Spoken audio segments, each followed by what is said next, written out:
தமிழகத்திற்கு காவிரியில் செப்டம்பர் 20ஆம் தேதி வரை 12,000 கனஅடி தண்ணீர் திறந்துவிட உச்சநீதிமன்றம் உத்தரவிட்டிருந்தது.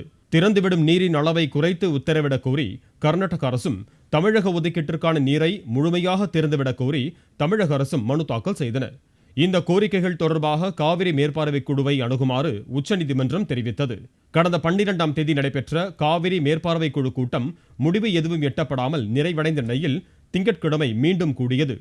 காவிரி மேற்பார்வை குழுவின் தலைவரும் மத்திய நீர்வளத்துறை செயலாளருமான சசிசேகர் தலைமையில் நடைபெற்ற இந்த கூட்டத்தில் தமிழகத்தின் சார்பில் தலைமைச் செயலாளர் ராம்மோகன் ராவ் உள்ளிட்ட அதிகாரிகள் கலந்து கொண்டனர்.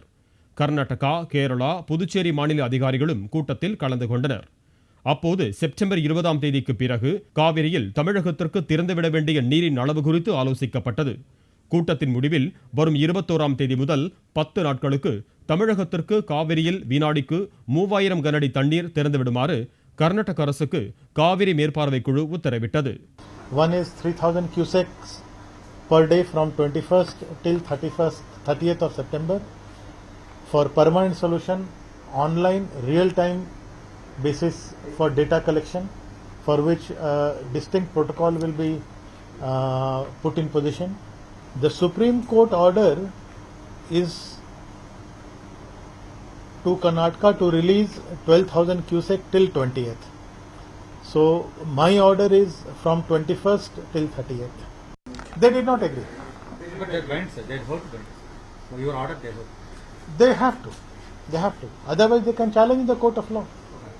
ஆலோசனையின் போது மழை பற்றாக்குறை தொடர்பான இந்திய வானிலை மையத்தின் தகவல் கருத்தில் கொள்ளப்பட்டதாக அவர் தெரிவித்தார். மழை அளவு, நீர்வரத்து, நீர் வெளியேற்றம், பற்றாக்குறையை உள்ளடக்கிய இரு மாநிலங்களின் தேவைகளும் கூட்டத்தில் ஆலோசிக்கப்பட்டதாக அவர் குறிப்பிட்டார். உச்சநீதிமன்ற உத்தரவுப்படி கர்நாடகா தமிழகத்திற்கு நீரை திறந்துவிட்டு வந்ததாக தெரிவித்த அவர் அதன் அடிப்படையில் தற்போதைய உத்தரவு பிறப்பிக்கப்பட்டுள்ளதாகவும் கூறினார்.